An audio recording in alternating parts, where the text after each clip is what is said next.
Olá, pessoal. Aqui é o Pascal dos Estudos de Neutralidade. Como a maioria de vocês sabe, sou professor associado aqui na Universidade de Kyoto, onde estou em um contrato de pesquisa para investigar meu tema de estudos de neutralidade como uma disciplina acadêmica. Outro dia, fui convidado para a Universidade Seijo, em Tóquio, para dar uma palestra sobre meu campo de estudo e porque, como parte disso, estou gerenciando este canal no YouTube. Então fiz isso, e após o evento, o organizador, meu amigo e colega Dennis Riches, me disse que também poderia ser interessante para alguns de vocês aqui saber mais sobre o histórico dos estudos acadêmicos de neutralidade e como comecei um canal no YouTube. Estou compartilhando a gravação da apresentação com vocês, na esperança de que traga mais clareza sobre como tudo isso se encaixa.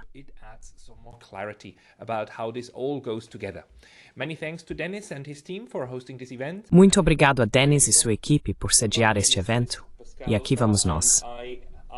Meu nome é Pascal Lotas e eu levo duas vidas. Por um lado, estou na Universidade de Kyoto e lidero um grupo de pesquisa chamado Estudos de Neutralidade.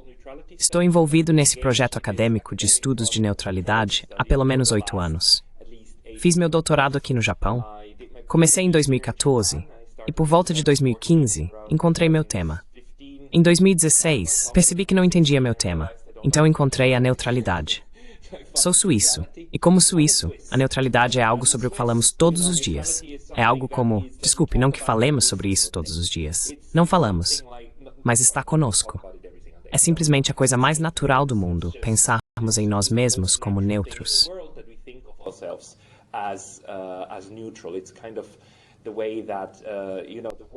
É como a forma que você sabe, a palavra liberdade estaria intimamente conectada a você como americanos. Ou como eu ouço de muitos americanos, você sabe, liberdade é uma maneira muito importante e um mito de identidade. E assim, para os suíços, a neutralidade é uma parte importante e um mito de identidade.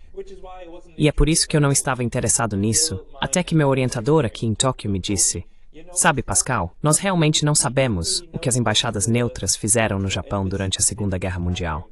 Nós simplesmente não sabemos. O nome dele é Kito Koshinichi, e ele é um bom historiador, e ele sabe muito. E ele disse, nós não sabemos o que é isso. Então eu disse, ok, deixe-me investigar isso para um trabalho de semestre. E acontece que, de fato, essa era uma parte meio misteriosa da relação entre os estados europeus neutros e o Japão.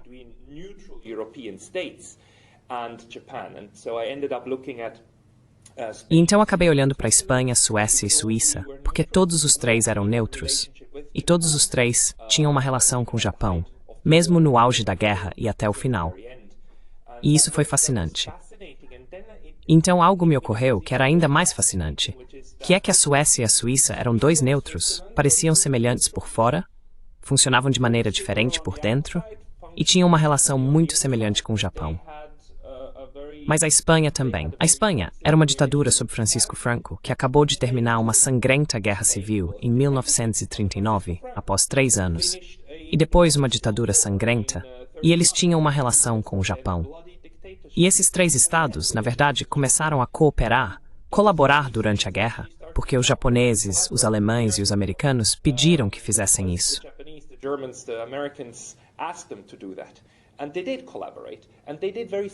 E eles colaboraram, e fizeram coisas muito semelhantes para os beligerantes, e mantiveram um sistema diplomático para os beligerantes durante a guerra.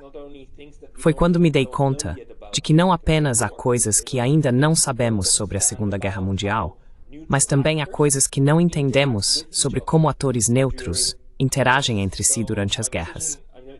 Então, decidi tentar olhar de forma mais sistemática para esse tópico da neutralidade. E disso surgiu minha ideia de chamar isso de estudos de neutralidade.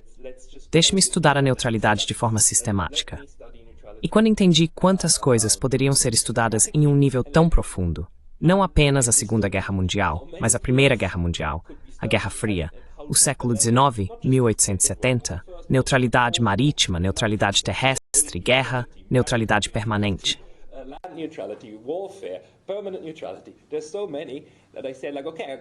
Tem tanta coisa que eu digo tipo, ok, eu chamo isso de estudo da neutralidade e vou tentar fazer isso com outras pessoas, porque se eu fizer sozinho, nunca vou chegar muito longe.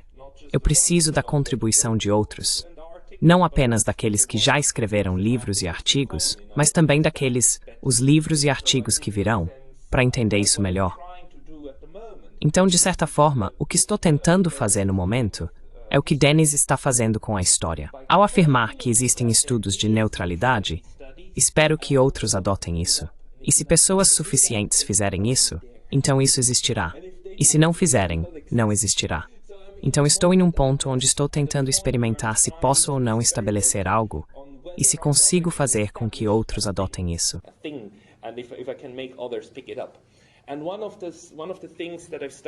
E uma das coisas que comecei a fazer criei uma página inicial, entro em contato com colegas e fazemos conferências juntos. Então tivemos uma conferência de estudos de neutralidade em outubro. Dennis estava lá, e Alex, e Brad, e todos fizeram apresentações. Tivemos uma troca intelectual e acadêmica muito frutífera, eu acho. Por outro lado, tenho minha vida online, na qual tenho um canal no YouTube, também chamado Estudos de Neutralidade. Este canal no YouTube é uma abordagem minha, apenas tentando afirmar que essa coisa existe e fazer com que as pessoas no espaço online e nas redes sociais a percebam.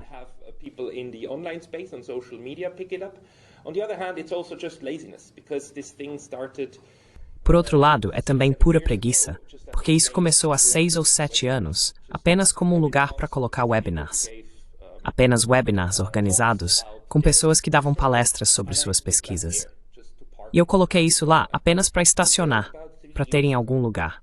Até cerca de 3 anos atrás, quando percebi que webinars são adoráveis e legais, mas são difíceis de organizar.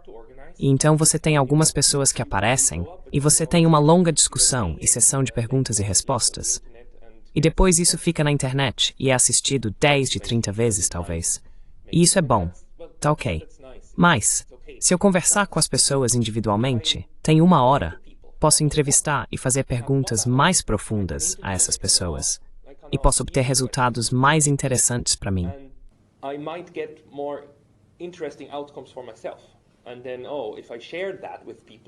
E então, se eu compartilhar isso com as pessoas, e se eu fizer essas entrevistas e compartilhá-las na internet, talvez as pessoas estejam dispostas a falar comigo. E meu cálculo estava correto.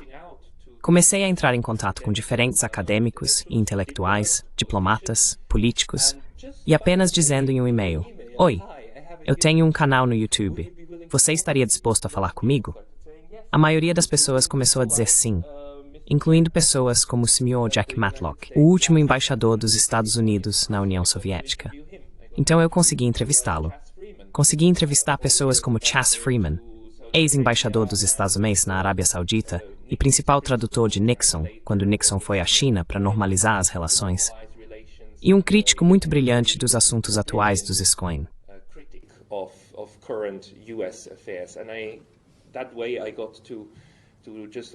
Dessa forma, eu também consegui expandir a rede de pessoas com quem eu poderia conversar, aprender e fazer perguntas honestas. É algo que também digo aos meus alunos.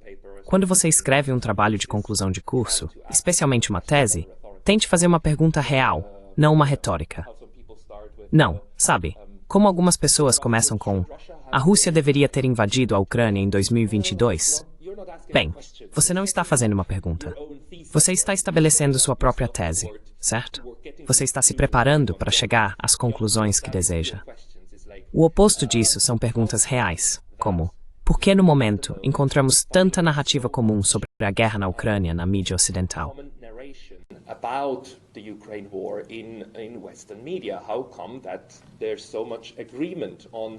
Como pode haver tanto consenso sobre as causas desta guerra, se você olhar para os principais jornais? Então, eles perguntam isso a diferentes pessoas, e você obtém respostas diferentes. É aqui também que entramos na questão dos mitos na sociedade e das narrativas. Uma das coisas que passei a entender é que temos vários problemas nas relações internacionais. Em última análise, por um lado, acho que sou um pouco historiador. Por outro lado, faço relações internacionais. Mas minha principal questão é que gostaria de entender como funcionamos. Existem alguns fundamentos importantes a serem reconhecidos. Primeiro, somos um planeta de 8 bilhões de pessoas. 8 bilhões de pessoas em uma pequena esfera viajando pelo espaço sideral, e temos que nos auto-organizar.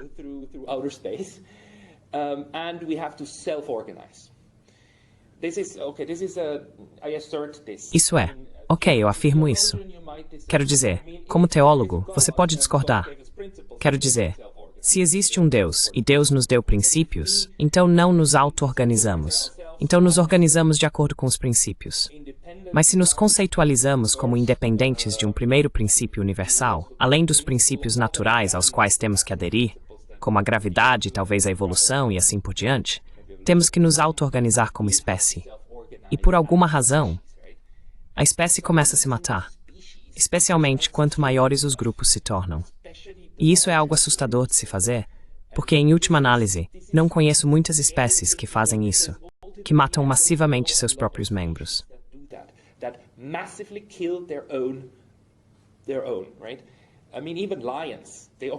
Quero dizer, até mesmo leões ocasionalmente se matam, mas geralmente fazem isso por rivalidades e território. E então está tudo bem. Mas nós fazemos isso em massa e desenvolvemos a capacidade tecnológica de matar todos nós.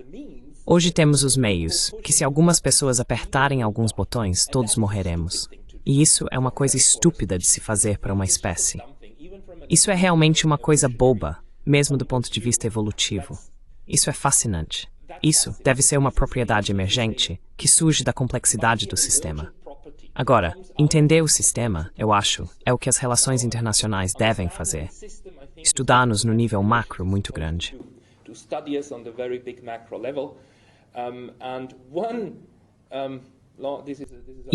Esta é uma longa história para chegar ao meu pequeno tópico. Um dos fenômenos de como os grupos funcionam e como nos auto-organizamos é que quando encontramos conflito, nunca há um conflito em que todos estão de um lado e todos do outro. Sempre há terceiros. E esses terceiros devem ser estudados. E é disso que se trata este estudo de neutralidade. E quando começo dizendo que tenho essas duas vidas, é como se o canal do YouTube não fosse apenas sobre neutralidade e estudos de neutralidade. O canal do YouTube também é principalmente sobre estudos de análise geopolítica, especialmente de pessoas com quem concordo, porque eu as escolho, certo? Então eu realmente tenho um viés no meu canal, e muitos comentários no meu canal são frequentemente: "Ah, mas isso não é nada neutro."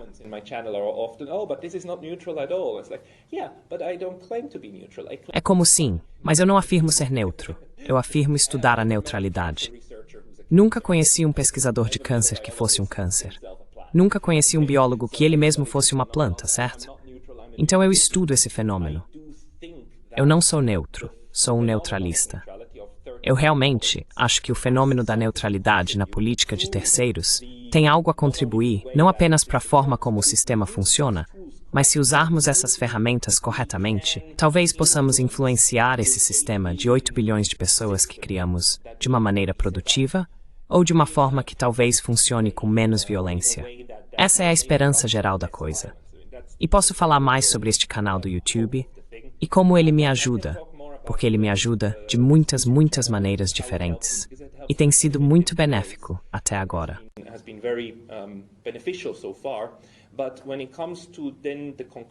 Mas quando se trata da questão concreta, que eu gostaria de introduzir no discurso acadêmico e também no discurso global, é algo que me incomoda. E isso se junta a algo que talvez tenhamos tempo de discutir mais tarde. Isso entra na questão da propaganda. É a maneira como a neutralidade está sendo percebida, ou os estereótipos de neutralidade. Eles não me incomodam necessariamente porque sou suíço. Eles me incomodam agora porque entendo que a compreensão suíça, ou a compreensão da neutralidade como sendo o que os suíços fazem, é parte do problema. E é um problema porque não é apenas um caso excepcional de como a neutralidade funciona, é também a maneira mais entediante de como a neutralidade funciona.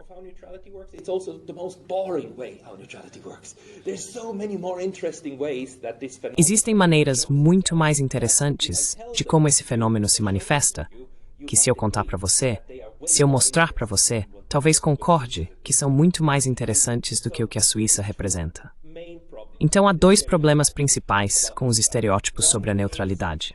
Um é que significa não fazer nada. A primeira charge, certo, do Bob Esponja, a Terceira Guerra Mundial começa, e na lista de afazeres da Suíça não há nada. E ela já até terminou isso. Então, o estereótipo de que neutralidade significa que você não faz nada, você é uma pessoa passiva, um observador passivo do que acontece ao seu redor, e você mesmo está parado, por várias razões.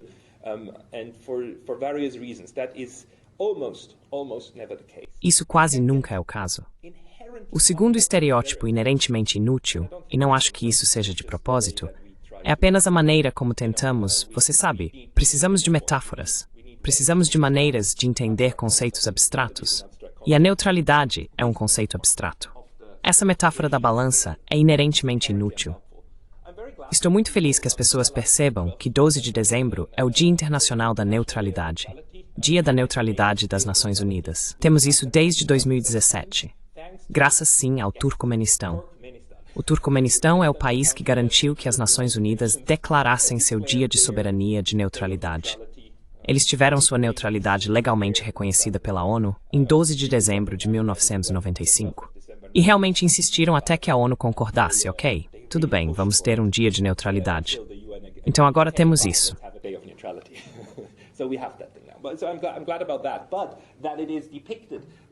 Então estou feliz com isso. Mas é representado com uma balança, onde a ideia é, ok, você é neutro, você está no meio. Isso camufla muito da verdadeira dinâmica da neutralidade que eu gostaria de corrigir. Minha principal afirmação em meus artigos e meu trabalho é que a neutralidade é, em qualquer lugar e em toda parte, uma reação ao conflito. Continuo dizendo aos meus alunos que quanto maior eu escrevo algo nos meus slides, mais provável é que isso apareça em um exame ou em algum lugar. Continuo escrevendo isso de forma muito ousada em todos os lugares. O que quero dizer com isso é que, de uma forma ou de outra, o conflito é a premissa fundamental sobre a qual a neutralidade se baseia. Se entendermos os conflitos e a natureza do conflito, então podemos deduzir o que queremos dizer com essa palavra neutralidade e como ela reage, ou como a neutralidade reage ao conflito.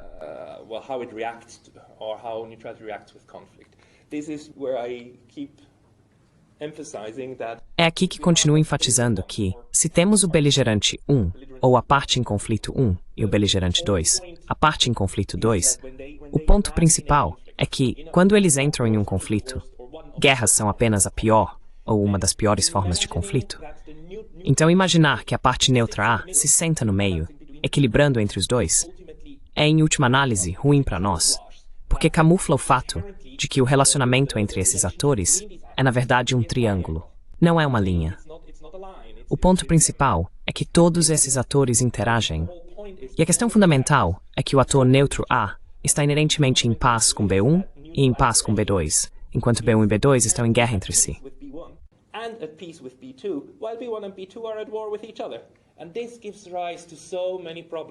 E isso dá origem a tantos problemas. E isso não é apenas para as relações internacionais. Quero dizer, basta pensar em crianças brigando, e ambas tentarão convencer os pais de que estão certas e que a outra começou. Os pais então têm que ser muito cuidadosos para não piorar a situação. Esta é uma dinâmica inerente ao conflito. É por isso que, se formos aos estudos de conflito, encontramos pessoas que se aprofundam nesse conceito. Mas um dos problemas que temos na academia é que a neutralidade está sendo estudada separadamente. Então temos estudos de conflito que estudam a dinâmica geral, temos historiadores que estudam casos individuais, temos antropólogos que observam tribos e assim por diante.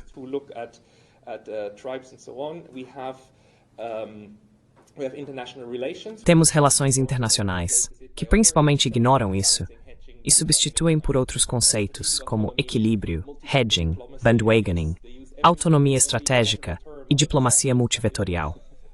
Eles usam todos os termos imagináveis, menos este, para abordar o tema.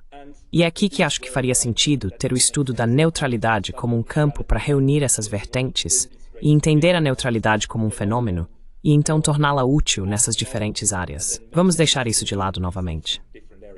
Então, o fascinante sobre conceitualizar a neutralidade como uma questão de triângulo, ou o ator neutro como o terceiro polo em um triângulo, é que a neutralidade em si realmente emerge apenas de forma secundária.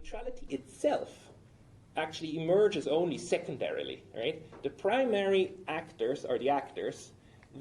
Os principais atores são os atores. Então a conexão primária entre eles está em paz, em guerra, em conflito, em harmonia, como você quiser chamar. E a neutralidade em si só emerge como uma reação ao conflito, porque o ator neutro tentará manter distância do conflito. Os pais tentarão manter-se à distância do problema real entre as crianças e tentarão estar, de forma ideal, do lado de ambas as crianças e dizer-lhes, olha, eu entendo você e eu entendo você, mas precisamos resolver isso, certo? O que isso leva, é claro, é que B1 e B2, em qualquer guerra, a coisa mais natural a acontecer é que eles tentem pressionar os neutros a se aproximarem de seu lado.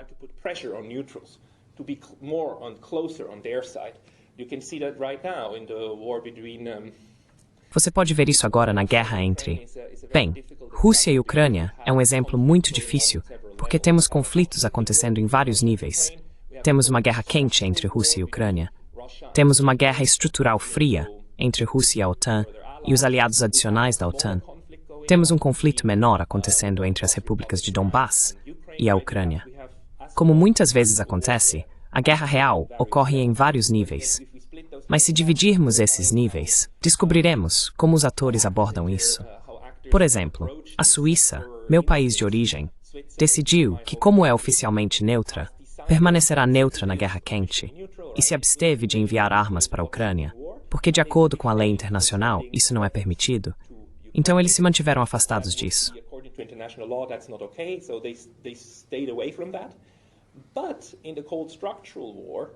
Mas na guerra estrutural fria entre a Rússia e a OTAN, eles escolheram um lado. Eles disseram sim, vamos impor sanções à Rússia também.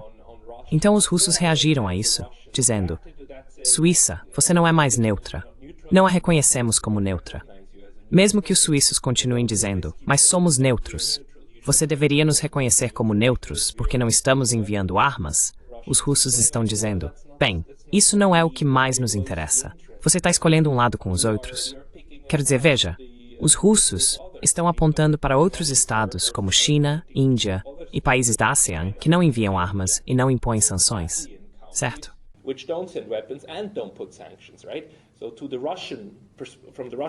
Do ponto de vista russo, China e Índia são muito mais neutras do que os suíços. Os suíços vão balançar a cabeça e dizer, mas isso não faz sentido. Quero dizer, eles nunca declaram neutralidade. É como, ok, tudo bem.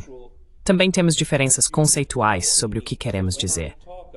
Então, quando falo de neutralidade nesse sentido mais amplo que estou apresentando a você aqui, não estou falando apenas de neutralidade sob o direito internacional, ou como uma política declarada, mas estou falando de neutralidade como uma categoria analítica para abordar estados terceiros que tentam manter, de uma forma ou de outra, uma distância do conflito entre dois de seus amigos.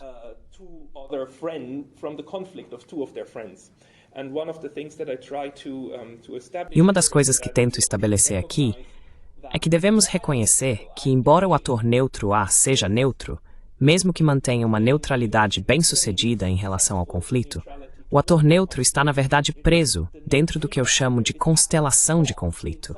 Esse é o fato de que há tensão em todo esse sistema e que B1 e B2 tentarão pressionar A. Isso acontece repetidamente. Primeira Guerra Mundial, Segunda Guerra Mundial, o tempo todo. Ambos os atores dirão aos neutros, você tem que estar do nosso lado.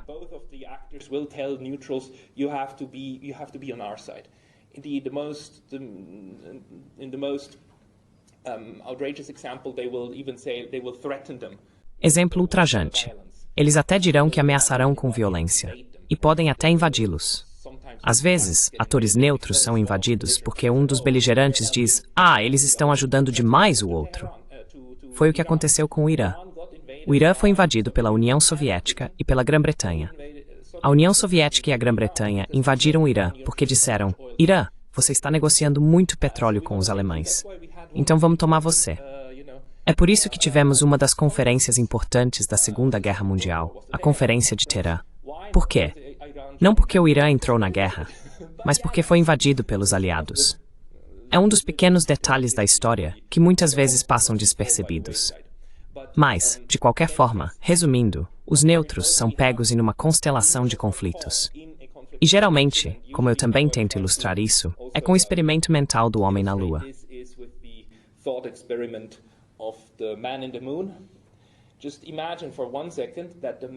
Imagine por um segundo que o homem na Lua realmente existisse. Temos a Lua, e do outro lado da Lua, aquele que nunca está voltado para a Terra, há uma pequena pessoa vivendo lá. E essa pessoa é um ser humano real. Mas o ser humano real olha para o universo e sempre vê o outro lado do universo, certo? O homem na Lua não sabe que a Terra existe. O homem na Lua não sabe que países existem. O homem na Lua não sabe sobre a Rússia e a Ucrânia. E certamente não sabe sobre a guerra entre eles. Intuitivamente, chamaríamos o homem na Lua de neutro. Eu argumentaria que não faríamos isso, porque o homem na Lua carece de todas e quaisquer informações para fazer uma escolha. E, na verdade, também sobre o direito internacional exige conhecimento do conflito para que a neutralidade ocorra em primeiro lugar.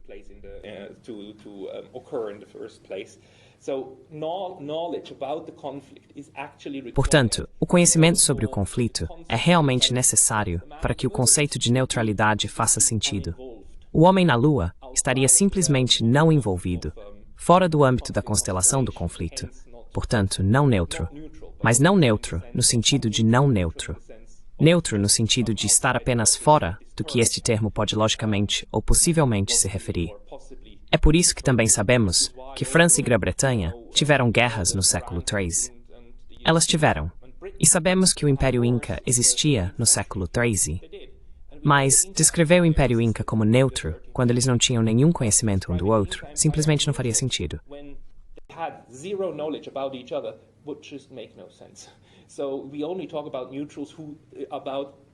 Então, falamos apenas sobre partes neutras que de alguma forma se posicionam do seu próprio lado.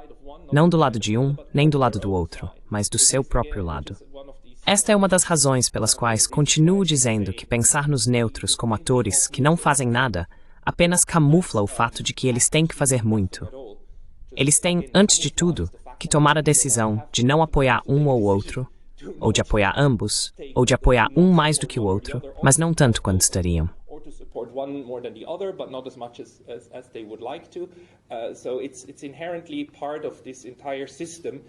Então é inerente a todo esse sistema que se estrutura. E se você gostaria de ter minha definição de neutralidade, acho que o antigo e primeiro historiador, que geralmente recebe esse título, Tucídides, que narrou as guerras gregas, colocou muito bem quando disse, na verdade, no discurso sobre Melos, quase assim, ele disse de forma ligeiramente diferente, eu parafraseei um pouquinho, mas ele diz que os neutros são amigos de todos e inimigos de ninguém, sendo amigos de ambas as partes enquanto não estão em guerra com nenhuma. Então acho que essa é uma maneira muito útil de pensar na posição neutra. E se você quiser colocar isso em termos do Twitter, eu chamaria isso de hashtag, não é minha guerra.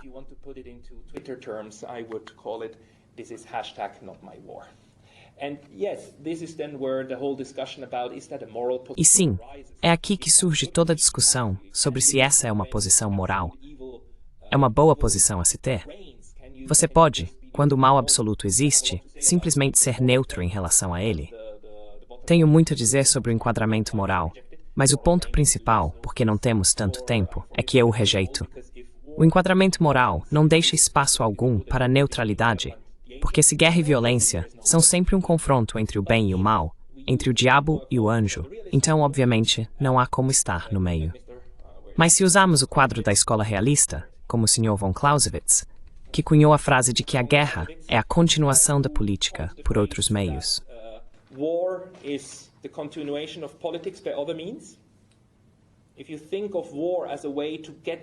Se você pensa na guerra como uma forma de conseguir politicamente o que deseja, então, sob esse ponto de vista, há muito mais espaço para a neutralidade, porque a neutralidade é a continuação da política pelos mesmos meios.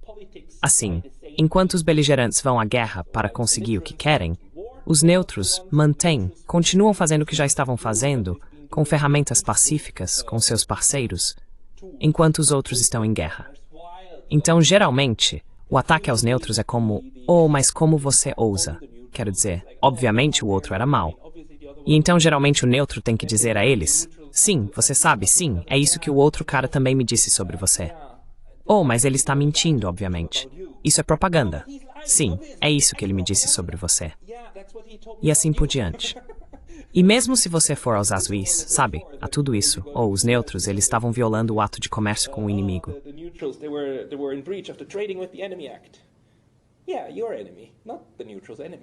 Sim, seu inimigo, não o inimigo do neutro. E isso é algo que agora vemos se desenrolar novamente no discurso público, quando, por exemplo, a Índia está sendo criticada no momento. Por que você compra petróleo da Rússia, quando a Rússia está obviamente violando o direito internacional e atacando a Ucrânia? Quero dizer, você deveria impor sanções à Rússia, não pegar o petróleo deles. E então a Índia diz, veja, o ministro das Relações Exteriores literalmente disse, em uma entrevista, diante de uma audiência relativamente grande, ele teve que explicar para o âncora, para a pessoa que o entrevistou, veja, eu represento mais de 1 bilhão de pessoas. Acho que tenho direito à minha própria posição em toda essa questão e a fazer o que é bom para a Índia.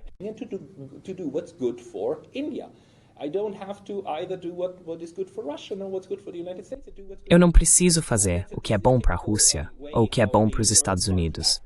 Eu faço o que é bom para mim.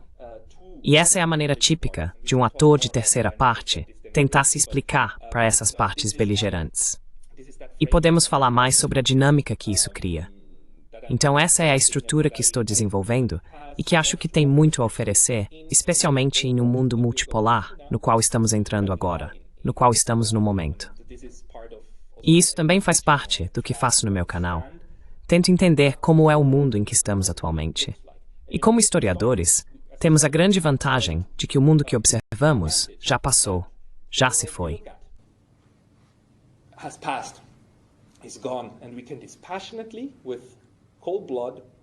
E podemos, de forma desapaixonada com sangue frio, apenas analisar o que aconteceu. Podemos ir aos arquivos. Podemos ler esses documentos, os que encontramos, os que estão lá. Eles nos dão informações sobre como o sistema era naquela época. Mas agora, enquanto falamos e enquanto vivenciamos a história passando, enquanto somos parte da história que está sendo formada, é inerentemente difícil entender como é o nosso mundo atual. Isso porque, por um lado, estamos vivendo nele e temos dificuldades em nos distanciar. Por outro lado, também estamos cercados de informações sobre como deveríamos percebê-lo, os mitos, como nos percebemos, as identidades que temos, as narrativas em que vivemos, as maneiras como tentamos entender o que está acontecendo, o que nos formou e o que nos move.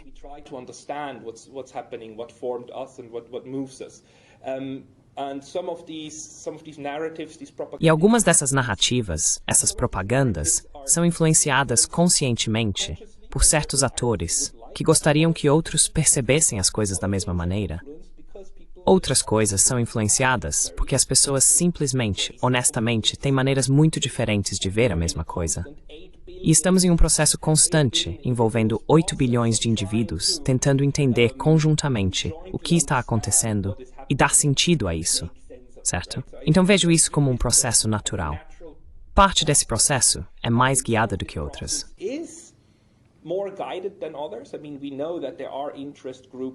Quero dizer, sabemos que existem grupos de interesse nos Estados Unidos, na Europa, na Rússia e na China, que gastarão dinheiro para que sua interpretação do mundo seja distribuída e acreditada por outros. Porque a crença e a crença em massa ainda tem muito peso. Alex, você está estudando a Inquisição, um momento na história em que as pessoas queimavam outras porque acreditavam que estavam fazendo magia. E eram pessoas muito sérias, certo? Estavam em trajes e assim por diante. Este era o mundo. Esta era a realidade. As pessoas lhe diriam que a magia é real. E você poderia nos contar muito sobre magia e o que isso realmente significava.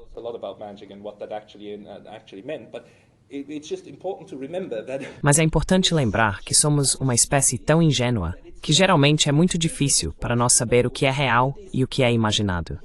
Nem vamos tentar definir o termo real, mas estamos constantemente presos em nossas próprias maneiras de entender o mundo. É realmente difícil para as pessoas nesse mundo, que nos inclui, é claro, agora mesmo, discernir o que faz sentido do que não faz, ou o que é benéfico do que não é. Porque essas pessoas tinham boas razões, certo? Quero dizer, temos que queimar essas bruxas, porque elas vão envenenar os poços e nos matar a todos, certo? Então, basicamente, Deus tinha que se livrar delas. Quero dizer, faz sentido. Há 600 anos, teríamos tido um debate animado sobre se isso é importante ou não, e então, eu teria sido queimado na fogueira. That's important or not, and then I would have been burned at the stake. So it's just important to recognize that also for us. Então é importante reconhecer que não estamos isentos disso. Temos essas tecnologias incríveis, temos essa IA incrível, temos a incrível internet.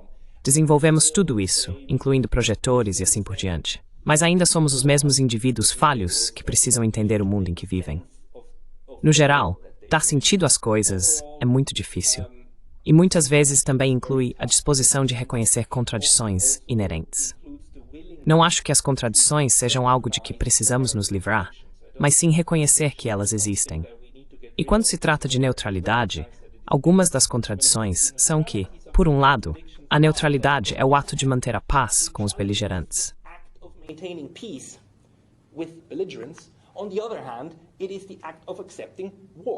Por outro lado, é o ato de aceitar a guerra que existe entre os beligerantes. Poderíamos falar mais sobre isso, porque se você aceitar meu conceito, se você aceitar minha maneira de colocar isso como um triângulo, então a consequência natural é que a guerra e o conflito fazem parte do sistema. Não é algo que a neutralidade eliminará, ou contra o qual a neutralidade está orientada. É algo profundamente enraizado em toda a ideia de atores neutros no sistema internacional. Quando a neutralidade tem sucesso, ela mantém a paz. Mas quando a neutralidade falha, a consequência é a guerra. E pode falhar de várias maneiras. A neutralidade pode ter que ser defendida, e em casos extremos, isso pode até incluir armas.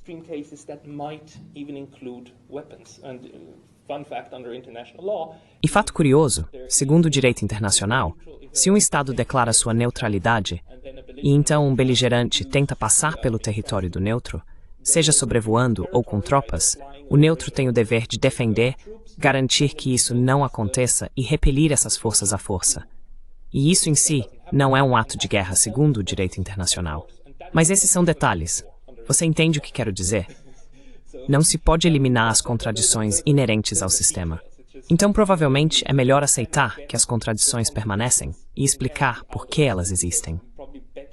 No final das contas, não vou ler o lado esquerdo, mas a propaganda deles sempre andou de mãos dadas com a neutralidade. Porque geralmente os beligerantes tentam fazer uma propaganda muito pesada, especialmente no espaço dos neutros, porque é aí que você ainda pode vencer. Você pode conquistar outros e criar poderes estruturais.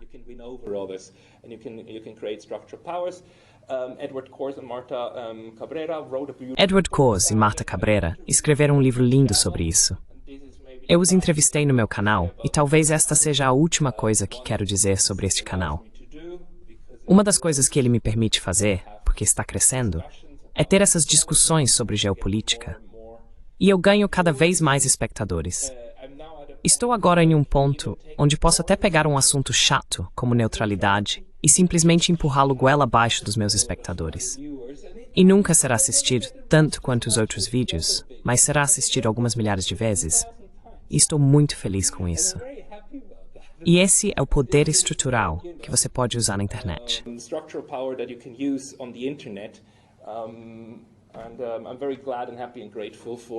Estou muito feliz, contente e grato pela comunidade que isso constrói. Porque Dennis entrou em contato comigo, porque você assistiu a alguns dos meus vídeos. Nós conversamos, você esteve no canal, podemos ter uma discussão e um debate.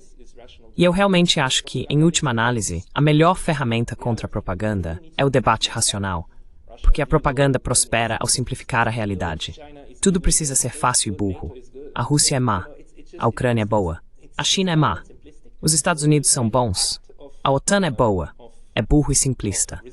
Então o maior ato de resistência e desobediência civil é, na verdade, rejeitar as versões simplistas da realidade e continuar pensando. Então fico feliz quando podemos pensar juntos e resistir à tentação de simplificar a realidade.